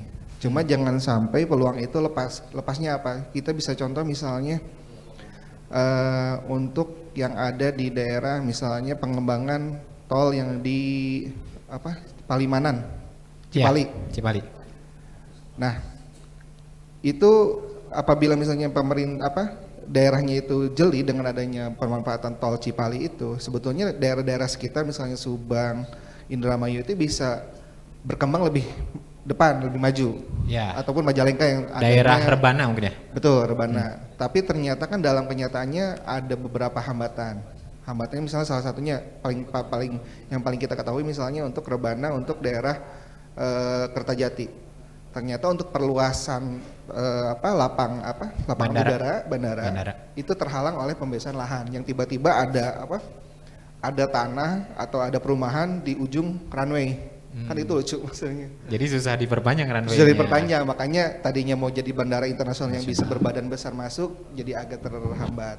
Nah sebetulnya jadi yang pertama kita harus melihat atau misalnya mengantisipasi hal-hal seperti itu. Lalu yang kedua, Kota Tasik sebagai daerah transit, memang untuk segala transit dari misalnya dari wilayah Priangan Timur, dari Kabupaten Ciamis, Banjar maupun Pangandaran dan Kabupaten Tasik, itu transaksi keuangan rata-rata dilakukan di Kota Tasik. Nah ini peluang besar juga bagi Kota Tasik. Bagaimana caranya untuk menjaga atau misalnya mempertahankan fungsi dari Kota Tasik itu sebagai daerah transit. Daerah transitnya misalnya dengan ada pengembangan jasa keuangan yang sekarang juga kita lakukan misalnya dengan mendorong digitalisasi. Memang untuk digitalisasi itu sendiri yang dilakukan oleh Bank Indonesia bersama dengan OJK dan juga berbagai pemerintah di Kota Tasik itu sendiri itu didorong untuk penggunaan misalnya salah satu QRIS ataupun misalnya penggunaan BI Fast di mana transaksi itu antar bank tidak lagi mahal. Dulu kan 6.500 menjadi sekarang 2.500 per transaksi. Nah, dari pengembangan pertama dari sisi jasa keuangan saja dengan adanya penguatan dari sisi jasa keuangan untuk mendorong digitalisasi diharapkan untuk Kota Tasik sebagai kota transit atau pusat transaksi itu tidak lepas. Karena kita ketahui bahwa dengan adanya digitalisasi itu kan sebetulnya bisa dilakukan di mana-mana, tapi untuk pusatnya sendiri diharapkan tetap ada di Kota Tasikmalaya itu. Yeah. Yang kedua terkait dengan ekonomi kreatif yang tadi disampaikan juga, sebetulnya apabila misalnya bisa dijadikan suatu pusat khusus untuk ekonomi kreatif, di samping tentu juga harus adanya inovasi yang lebih lebih out of the box lah istilahnya. Misalnya gini, kalau untuk kita bisa contoh Banyuwangi dalam mengembangkan ekonomi kreatifnya itu dilakukan dengan misalnya dengan pembuatan calendar of event. Nah, calendar of event yang memang kalau kita lihat untuk Banyuwangi itu sendiri sangat tertata setiap bulannya itu ada, sehingga untuk menarik minat wisatawan baik domestik maupun mancanegara itu pasti ada aja acara maksudnya untuk di Banyuwangi ya. Nah, dengan nanti adanya potensi Getaci atau tol, lalu ekonomi kreatif di Kota Tasik juga yang memang dari dulu misalnya dari produk mendong ataupun kolom gelis. Nah, sebetulnya kalau misalnya kita bersama-sama melalui tidak hanya dari sisi pemerintahan, dari Pentahalik juga misalnya dari sisi Civitas Akademika, media, swasta dan juga masyarakat umum itunya dalam hal melakukan perencanaan apabila misalnya tol itu sudah jadi, itu bagaimana kedepannya untuk mempertahankan agar intinya tidak lari dari Kota Tasik seperti itu. Oke, siap. Bank Indonesia juga kan masuk di Forum Bisnis dan Investasi Kota ya, kalau setahu saya dengan pemerintah Kota Tasikmalaya. Sebenarnya ada nggak poin-poin penting yang mungkin menjadi masukan di forum tersebut supaya investor itu benar-benar tertarik masuk ke sini? Barangkali ada hal spesifik yang masyarakat belum ketahui. Kalau dari sisi promosi investasi sebetulnya pemerintah Kota Tasik sudah cukup gencar bekerja sama dengan kita yang nantinya akan melaksanakan West Java Investment Summit minggu depan tanggal 9 di Bandung. Ya. Kalau dari sisi promosi investasi itu sudah cukup bagus, namun salah satu yang perlu dipersiapkan atau lebih dikuatkan lagi yaitu dari sisi penawaran istilahnya project ready to offer. Jadi rata-rata investor itu melihatnya ini investasi yang akan kita lakukan itu berapa tahun uang kita balik, berapa keuntungannya seperti itu. Lalu bagaimana misalnya dampak dari misalnya apabila kita membangun contoh misalnya membangun pengolahan sampah misalnya untuk Kota Tasik, itu apakah ada dampak misalnya untuk sosial dan lingkungannya seperti apa? Apa yang harus kita bayar, intinya seperti itu. Apa yang harus kita bayar dan apa yang kita dapatkan. Nah, rata-rata memang tidak hanya Kota Tasik saja, tapi beberapa daerah yang ada di Jawa Barat memang rata-rata agak yang perlu dikuatkan itu dari sisi itu. Jadi visibility study dan juga kesiapan dari proyek yang akan disampaikan. Oke, baik. Terus tahu saya memang di Bank Indonesia tidak ada CSR ya, tapi kan Bank Indonesia punya kebijakan ke berbagai perbankan ya kaitan untuk memberikan CSR untuk ikut menata Kota Tasikmalaya lebih baik, setahu saya. Nah, ada nggak dalam program terdekat atau mungkin yang direalisasikan tahun ini bentuk nyata yang diberikan oleh kalangan perbankan untuk ikut menata Kota Tasikmalaya bisa lebih baik lagi menjadi kota modern atau lebih indah? Ada nggak? Baik, untuk ini Kang Arif, kalau untuk soal CSR dari perbankan itu sendiri kita sih sudah tidak mengatur karena sekarang sudah ada di bawah naungan OJK. Gitu. Tapi kalau dari sisi bagaimana program sosialnya untuk pengembangan atau penguatan suatu ekonomi di daerah, kita ada yang namanya program sosial Bank Indonesia. Itu sebetulnya bukan CSR karena mungkin Kang Arif mendengarnya program sosial berarti CSR, tapi sebetulnya itu bukan. Jadi program sosial Bank Indonesia itu lebih mengintegrasikan antara misalnya pengembangan ekonomi, potensi pengembangan ekonomi di suatu daerah dengan pengembangan dari individunya atau misalnya masyarakatnya. Contoh untuk PSBI itu misalnya untuk pengembangan UMKM atau klaster binaan. Nah di sini misalnya kita ambil contoh CV Mendong Jaya yang sebagai mitra binaan kita untuk pengembangan industri kreatif, di mana itu alhamdulillah sampai dengan saat ini sudah bisa ekspor ke luar negeri. Lalu yang kedua terkait dengan ekonomi kreatif binaan kita UMKM Bordir Dawalul. Nah itu kalau misalnya di Jakarta mungkin sudah terkenal untuk bordir hasil dari Dawalul itu sendiri dan termasuk juga dari mancanegara dari Malaysia dan Singapura. Meskipun tidak ekspor secara besar tapi mereka sudah bisa membuka open order yang untuk dikirim ke luar negeri seperti itu. Oke, terakhir ada nggak hal penting yang ingin dibahas nanti di West Java Investment Summit yang akan dilakukan dalam waktu dekat kaitan dengan proses untuk menarik minat investasi di Kota Tasikmalaya? Boleh bocorannya dong, spoiler. boleh kan. Jadi untuk yang terkait West Java Investment Summit nanti minggu depan itu salah satu yang penting dibahas itu terkait ekonomi hijau. Jadi, ekonomi hijau? Betul, jadi apa itu? Dunia ini melalui IMF dan juga melalui beberapa negara maju itu saat ini sedang mendorong terkait dengan ekonomi hijau. Salah satu contohnya misalnya terkait dengan pembangkit listrik yang ramah lingkungan atau pengolahan sampah yang ramah lingkungan dan juga misalnya pengembangan lainnya misalnya kuliner yang ramah lingkungan itu juga bisa. Jadi untuk mendorong atau menangkap potensi yang saat ini sedang berkembang di kancah dunia, salah satunya terkait dengan ekonomi hijau, itu apabila misalnya Kota Tasik sudah ada perencanaan terkait misalnya pengembangan contoh kuliner kuliner hijau atau kuliner ramah lingkungan, misalnya mulai dari piring misalnya lalu sendok, garpu dan segala gelas segala macamnya itu bisa didaur ulang. Nah apabila misalnya ada potensi itu bisa juga ditawarkan dalam event promosi yang nanti akan disampaikan ataupun misalnya event promosi ke depannya. Oke, baik, terima kasih. Tepuk tangan sekali lagi untuk Bapak Azhar Rivaldi Satya Wiguna. Sebelum kita tutup segmen ini, tadi ada pertanyaan yang menarik tuh dari Pak Muhammad Sohibul Iman kaitan dengan Pak Kadis. Pak Kadis izin, kalau ruang terbuka hijau di Kota Tasikmalaya apakah sudah memenuhi persyaratan tadi minimal 30%, apalagi nanti di West Java Investment Summit yang akan dilakukan minggu depan itu menjadi salah satu topik yang akan dibahas.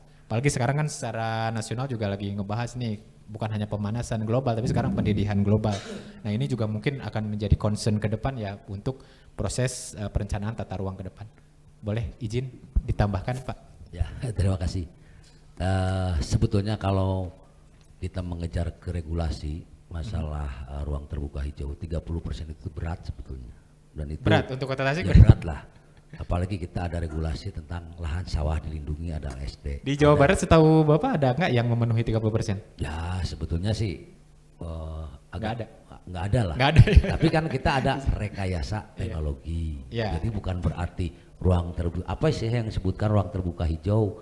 Seandainya sekarang lahannya kosong, warnanya kuning, ruang terbuka hijau bukan.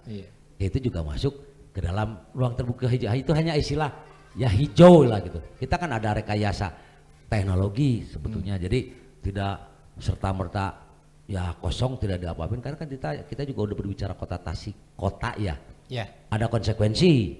Betul. Ruang terbuka hijau apa ya seperti sekarang kayak tanaman gitu kan ya, ya di Jakarta di mana apalagi di luar negeri, di sana juga di tingkat 7 kok ada pohon kelapa kok bisa, ya apa itu ruang terbuka hijau? Ya hanya mengartikannya jangan juga kita terlalu sempit. Yang hijau tuh, contoh lah kayak sawah gitu kan ya. Sawah ini ada sawah produktif, ada sawah produksi. Ya insya Allah, ini nah kita mah di Tasikmalaya belum masuk ke produksi, hanya produktif kan. Karena untuk kitanya sendiri belum ada produk benih padi yang datangnya paling juga beli Cianjur, mungkin Brebes udah lain kan, karena kita hanya untuk konsumsi untuk di kita. Jadi ruang terbuka hijau ini kalau ngambil ke regulasi, bayangin aja ya bapak-bapak, sok 30% kota Tasikmalaya wilayahnya berapa hektar, dan Pak Haji, ya jauh lah dari kemungkinan. Tapi kita ada rekayasa teknologi dalam artian apa sih yang sebutkan ruang terhijau itu ya? Ya tadi ya di tingkat 7 ada pohon kelapa, ada pohon apa, ya itu kok bisa seperti itu. Apalagi tadi Pak Haji ya di Jepang, bayangin aja ada reklamasi atau apalah di Jepang, kita ada rekayasa teknologi. Jadi ruang terbuka hijau kalau ngikutin regulasi seperti itu ya kita agak berat lah, karena wilayah kota Tasikmalaya itu kita berbicara wilayah kota, berbicara tadi investasi, wah seperti kita juga sekarang ada LSD aja, lahan sawah dilungi udah berat sebetulnya untuk kota Tasikmalaya, karena kita bukan sawah pertanian tadi yang sifatnya produksi tapi produktif. Apalagi yang punyanya sendiri, susah kan tingkat kesadaran tadi model saya seperti apa, tanah saya masa hal seperti itu juga perlu yang sebutkan tadi model dan modern itu harus seperti apa. Oke, baik, terima kasih. Kasih tepuk tangan yang meriah untuk seluruh narasumber. Kadang kita terlalu sibuk memikirkan kesulitan-kesulitan sehingga kita tidak punya waktu untuk mensyukuri rahmat Tuhan. Jenderal Sudirman. Kita kembali setelah jeda berikut ini.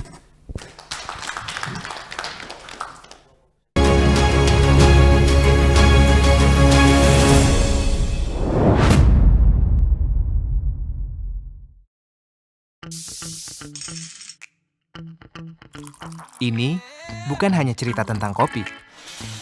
Ini cerita tentang sebuah perjalanan. Dari masa yang dulunya gelap dan penuh akan rintangan. Kita melangkah membuka jalan.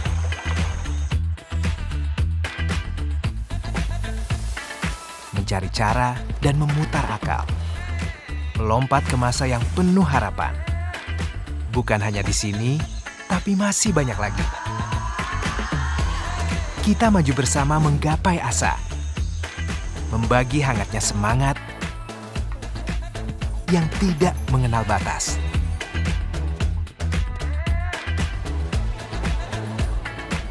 Ini cerita tentang energi yang menggerakkan dan menggapai lebih jauh.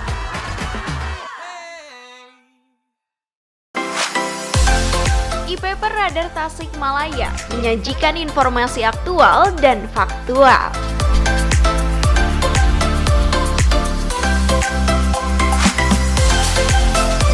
Untuk informasi berlangganan, kunjungi radartasik.id.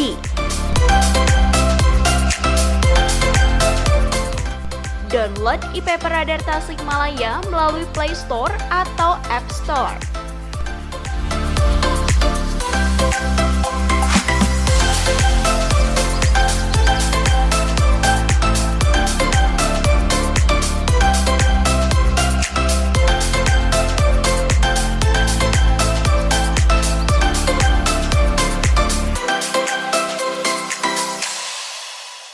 Energi bukanlah hanya sebuah reaksi. Dia selalu ada dimanapun itu. Membawa yang baik menjadi hebat. Setinggi apa kamu bisa melompat? Jawabannya, setinggi apa yang kamu ingin gapai? Karena tidak ada lagi batas. Kemanapun lintasan masa membawa, harapan, hati, dan mata yang berkelana. Dari masa kini hingga ke masa depan. Yang sebentar lagi bisa kamu genggam. Sejauh mana kamu bisa bermimpi? Jawabannya, sejauh yang hati kamu inginkan. Dengan energi yang menggerakkan kamu, dan kamu. Pertamina, energizing you. Kanan dikit. Geser lagi. Deso.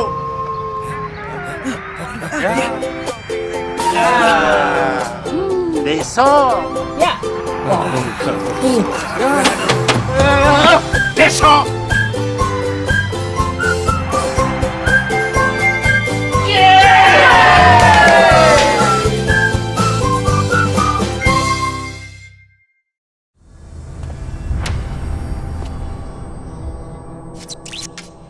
terus berinovasi, memberikan kenyamanan dalam setiap perjalanan.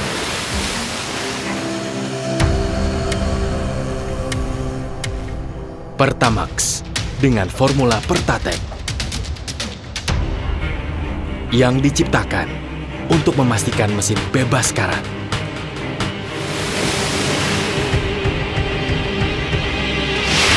Untuk menjaga mesin agar lebih tahan lama.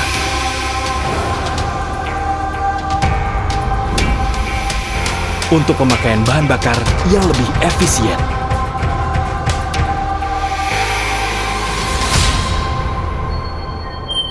Karena kami tahu, bagi Anda setiap perjalanan memiliki makna. Lebih baik Pertamax.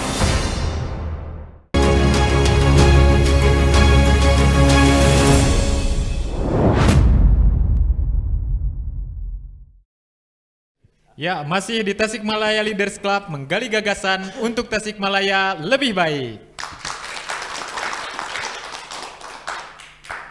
Tidak afdol rasanya membicarakan apakah Tasikmalaya ini menarik bagi investor kalau kita tidak bertanya langsung ke pengusaha. Nah, di tengah-tengah kita sudah hadir pengusaha nasional Bapak Haji Ajis Rismaya Mahfud SE. Kang Ajis, Damang, boleh dipakai mic-nya? Alhamdulillah, rada tunduh sealit. Kirang kopi sih kan ya, kopinya. Kang, boleh dong minta pendapatnya menurut Kang Ajis sebagai pengusaha nih. Kota Tasikmalaya ini sebenarnya sudah menarik nggak untuk berinvestasi di sini?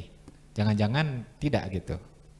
Saya hanya ingin pertama mengucapkan Assalamualaikum warahmatullahi wabarakatuh dan terima kasih kepada Waalaikumsalam warahmatullahi wabarakatuh. Radar dan Tasikmalaya Leadership yang telah mengundang Ajis. Siap. Sebetulnya yang diundang bukan Ajis, Kang Ade. Tapi karena Kang adenya ke Bandung, jadi saya mewakili walaupun tidak siap. Saya hanya ingin menyampaikan apa yang tadi sudah disampaikan oleh para narasumber, baik itu Pak Dudi, Pak Soebul Iman, dan Pandang. Ada hal-hal yang menarik. Yang pertama, kenapa sih kok contohnya kota Tasik lagi-lagi Cihideng lagi, tidak selesai-selesai. Pak Dudi gitu begitunya.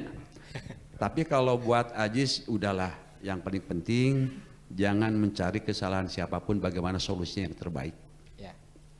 Dan tadi juga menarik dari Pak Soebul Iman, karena dalam konteks ini mungkin sama dengan saya, oposisi, walaupun saya bukan orang PKI tapi sama-sama oposisi. Tapi kan oposisi di pemerintah pusat, kalau di pemerintah kota enggak kan? Iya, pokoknya sama-sama lah gitu. Sama-sama oposisi tapi kan menuju ke arah yang lebih baik. Amin, amin, amin. Dari sisi investor, saya tadi juga berbisik-bisik, saya yakin kenapa investor tidak datang, karena belum beres. Kenapa belum beresnya itu urusan internal. Jadi saya yang singkat aja. Yeah. Dan memang sebetulnya hari ini mental modern itu ditunjukkan punya rasa malu. Jepang, dia agamanya tidak beragama seperti kita, tapi rasa malunya luar biasa. Itu yang tadi disampaikan oleh Ibu Iman. Dan itu modern. Yeah. Beda dengan kita yang modern itu yang narkoba modern. Kan modern itu. Miras kayak kemarin. Anu tiasa bangor modern. Jadi lagi-lagi good clear and government itu yang tadi disampaikan, saya sepakat. Sehebat apapun ide dan gagasan apapun, kalau dia maaf banget tidak modern, ameh tinggal Islam teuing, tidak modern, tidak punya rasa malu, teu bangor, ya nggak akan bisa apa-apa. Jadi sehebat apapun gitu. Saya juga sama membangun misalkan satu perusahaan transportasi. Yeah. Lagi-lagi yang dibutuhkan adalah peron terdepan, itu harus orang yang betul-betul amanah. Selain dia punya skill, punya tanggung jawab, ya itu gitu. Nah, yang saya baca di Kota Tasik hari ini, salah sama di Tasik teh atos naonnya marewah hidup nate. Kumargi setiap aji sumping ke rumah di ulem, tuang nate sudah mau persyaratan sehat. Naon cirina aya lauk, kan awis lauk di Jakarta mah.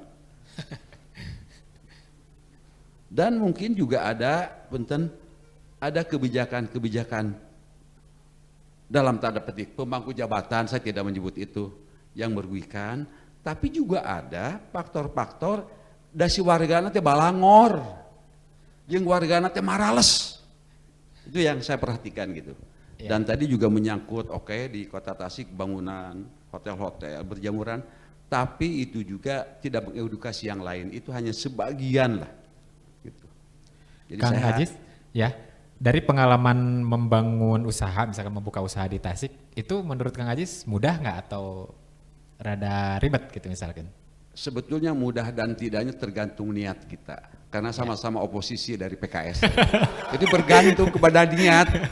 Kalau niatnya hanya dunia ya capek, tapi kalau tujuan yang lebih baik itu tidak terasa telah, karena kita menuju yang lama gitu.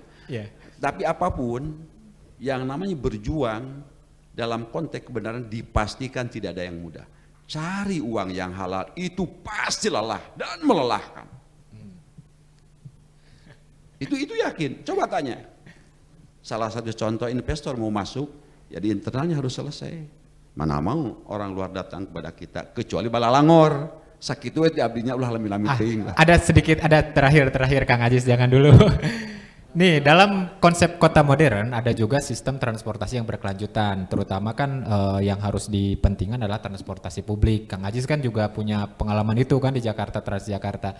Ada nggak ingin punya mungkin cita-cita atau harapan transportasi publik di Tasik itu harusnya seperti apa agar kota Tasik itu memenuhi syarat sebagai kota modern? Boleh nggak Kang? Tadi sebetulnya ketika berbicara tentang Cihideung, itu harus terkoneksi kan. Ketika dia membuat ini plan A, plan B di mana transport itu harusnya, tapi kan terkoneksi. Ya harus terkoneksi gitu. Dan ada lagi kalau mau misalkan di angkot terutama ya, gimana sih caranya angkot ini supaya tidak rugi? Ya bikin konsorsium. Itu kan? Seperti Jaklingko itu. Ya kira-kira seperti itulah gitu. Dan lagi-lagi juga tadi yang menarik kata Pak Soebul Iman, memang gimana sih caranya agar government ini, pemerintah ini ya rangkul lah. Baik itu pengusaha yang besar, yang kecil, yang diajak berbicara. Misalkan kan kita sebagai pelayan-pelayan Tuhan dalam bahasa agama. Oh, pami orang kawalu mah kahoyongna kieu, oh, pami orang gobras mah kieu ulah urang maksakeun kahayang urang, tapi dia maunya apa gitu. Selama memang kita di pemerintah ada semuanya. Kan itu aja kan gitu loh. Siap. Terakhir Kang, terakhir. Ada bedanya segini. Pengusaha dengan pemerintah beda. Dalam benak pengusaha atau investor di pikirannya, gua nih pinjam uang lu ke bank sekian M, bunganya berapa, kapan baliknya kan gitu. Ya, returnnya. Kita misalkan Tuhan takdirkan aja jadi wali kota, ngapain bukan duit gua kok. Ini uang ada, gua pakai aja, asal bener kan. Selesai, nggak ada beban apa-apa. Asal bisa bertanggung jawab kan. Dan tentu ya pasti kita kan harus bersama-sama. Itu kan udah jelas lah semuanya. Apalagi tadi misalkan jangan membangun bangunannya, bangunlah jiwanya, bangunlah badannya. Wageronop Supratman kan, ya itu juga agama juga, lagi-lagi PKS saya setuju gitu. Sakit lah. Terakhir satu lagi, Kang sebagai pengusaha nasional kan juga banyak koleganya. Pernah nggak Kang Ajis misalkan nanti ke temen atau kolega di sana, ayo dong kita ke Tasik nih, kita ikut misalkan ngebangun di dia lah atau buka usaha di sini, pernah nggak? Saya sebetulnya juga, tapi kan tidak etis lah. Saya berbicara tentang itu visi misi nanti next ke depan, misalkan G2G, saya dengan Jepang juga saya bisa, tapi ya buat apa juga lah. Kita ngomong yang normal-normal saja lah, jangan membual hanya untuk ya lipstick. Saya nggak mau kayak gitu. Saya juga ada orang, saudara saya juga lama juga di sana.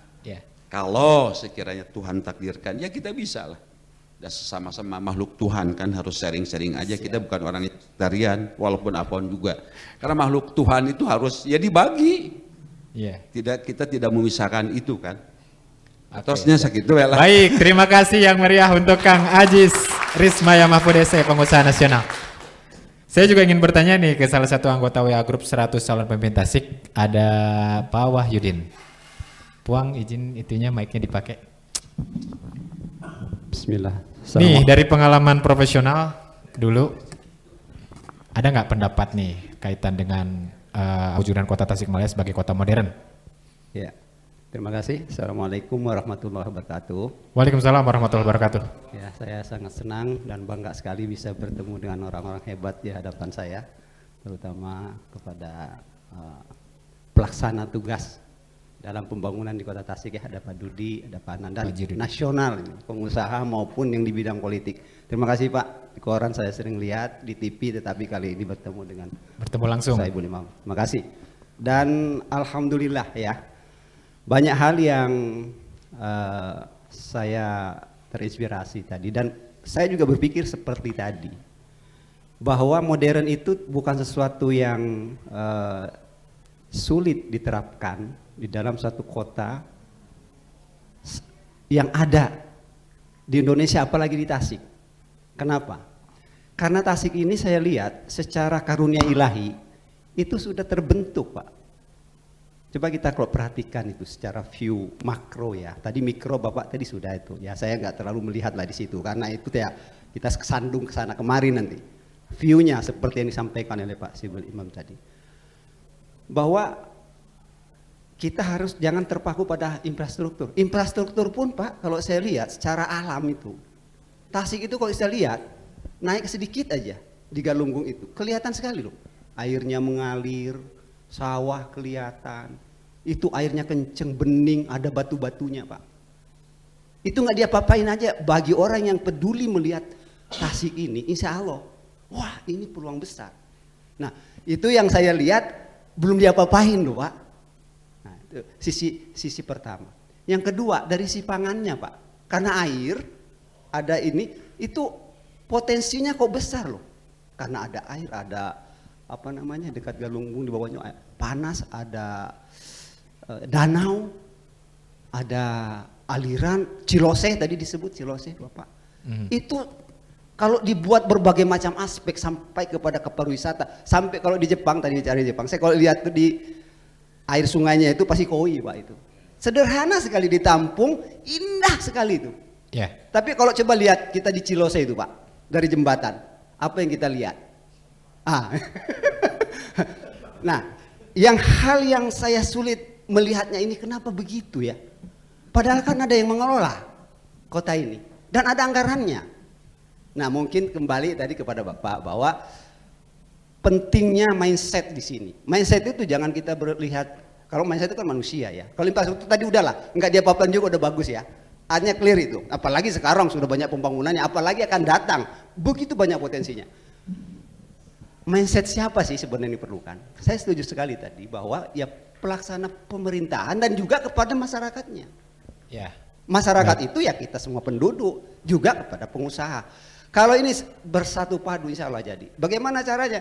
Ya saya kira manusia kita ini sekarang dikasih tahu ngurut selesai. Artinya apa? Aturannya jelas. Ya, makanya kami Pak di sini selain ada gagasan, ada pemberdayaan.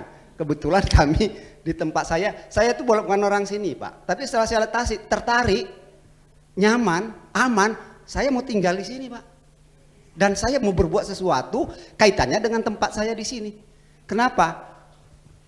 Maka saya sarankan siapapun yang bertanggung jawab di dalam rangka untuk diagurahi, buatlah nyaman, aman dan menarik. Karena saya sudah kepincut gara-gara saya melihat sendiri aja gitu, apalagi kalau itu dilakukan dengan terencana dengan baik. Kemudian mohon maaf, masih ada waktunya? Atau sudah habis? Masih ada.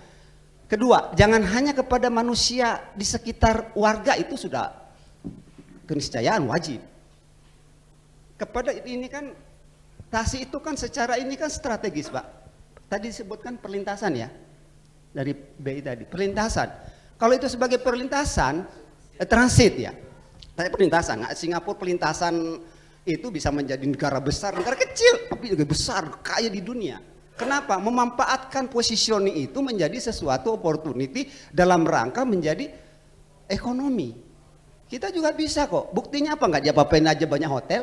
Itu menunjukkan banyak orang transit. Tapi masa kita nggak mengoptimalkan sebaik-baiknya berbagai macam aspek. Kedua, Tasik ini segala ada loh Pak. IPM-nya coba kita lihat. Di atas rata-rata Jawa Barat nasional loh Pak. Yeah. Jadi nggak mungkin ini kalau ada yang mengatakan Itu karena nggak termanage saja. Kalau itu termanage, mantap Pak. Yakin, itu keyakinan saya. Ya, dan itu pasti keyakinan kita semua. Tinggal bagaimana, mungkin pertanyaan gimana. Nah saran saya tuh suka meningkat aja. Digital, karena saya dulu tuh di Telkom Pak, pernah kerjasama namanya Tasik Berbudi, berbudaya digital. Berbudaya digital ini, berbudaya itu disingkat berbudi luhur tuh ya ahlul karimah lah ya. Tapi untuk mencapai itu satu, digital tuh D-nya dignity, buatlah masyarakat yang bermartabat. Apa itu bermartabat? Ya kita harus membuat kebanggaan. Kebanggaannya apa? Ya menjadi orang disiplin, menjadi orang ya, macam-macam lah ya. Tapi I-nya itu apa? Terintegritas. Menjadi manusia yang berintegritas. Integritas itu apa? Kita harus mau bertanggung jawab tapi disesuaikan dengan kemampuan. Siapapun, ya semua orang bisa. Kita tujuannya adalah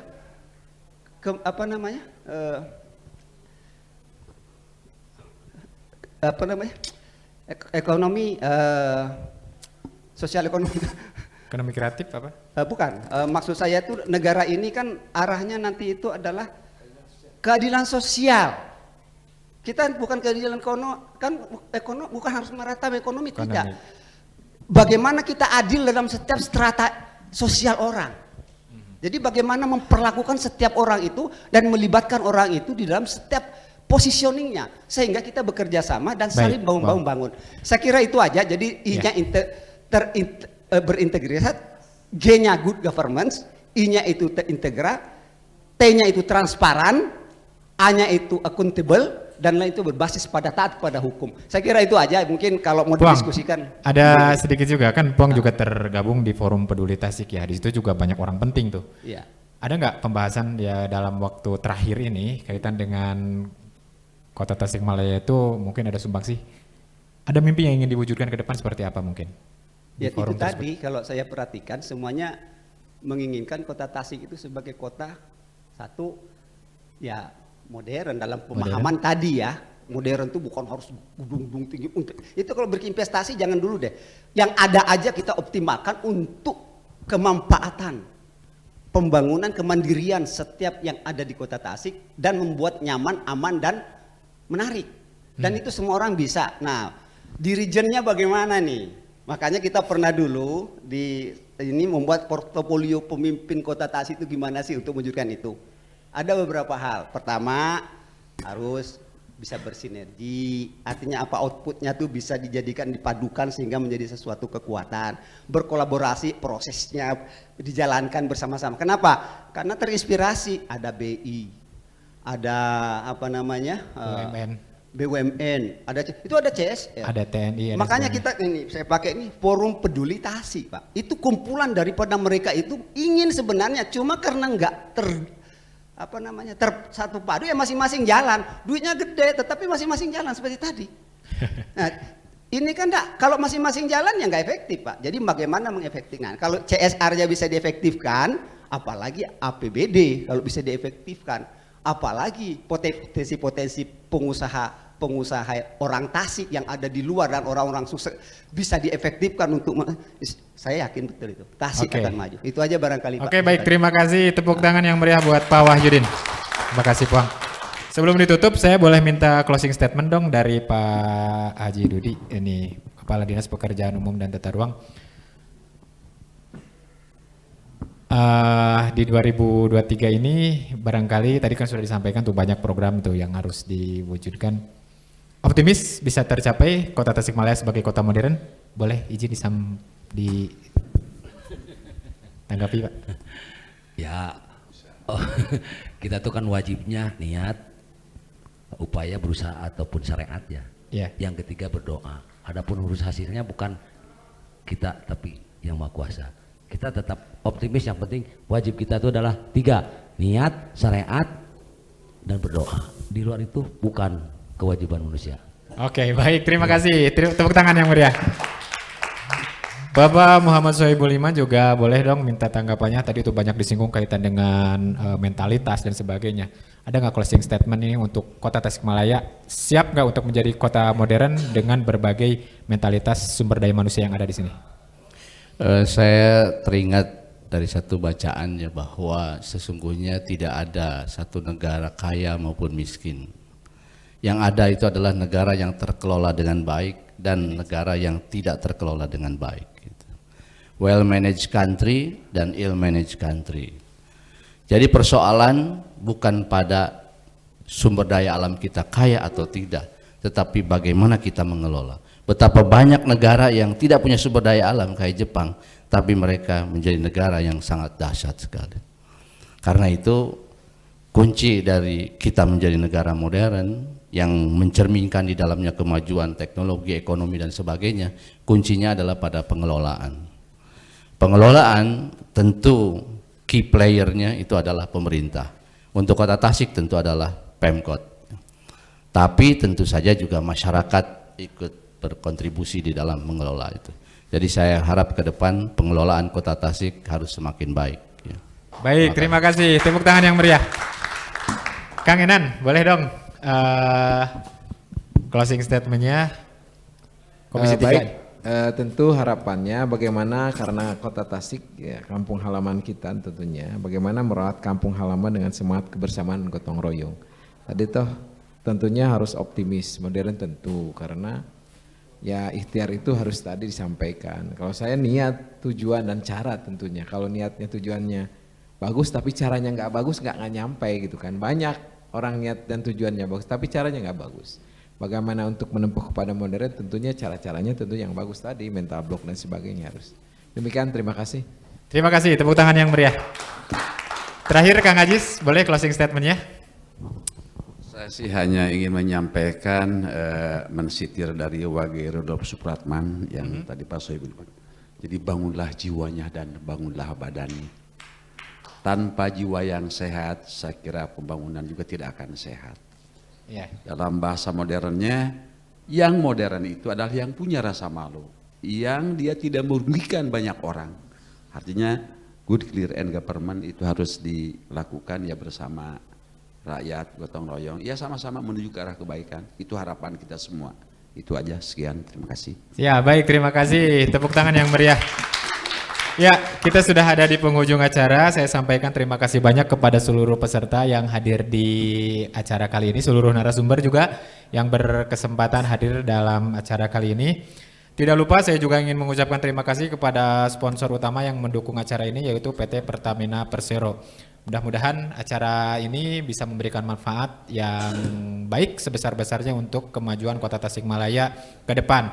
Saya pamit undur diri, sampai jumpa di Tasikmalaya Leaders Club episode selanjutnya. Wassalamualaikum warahmatullahi wabarakatuh.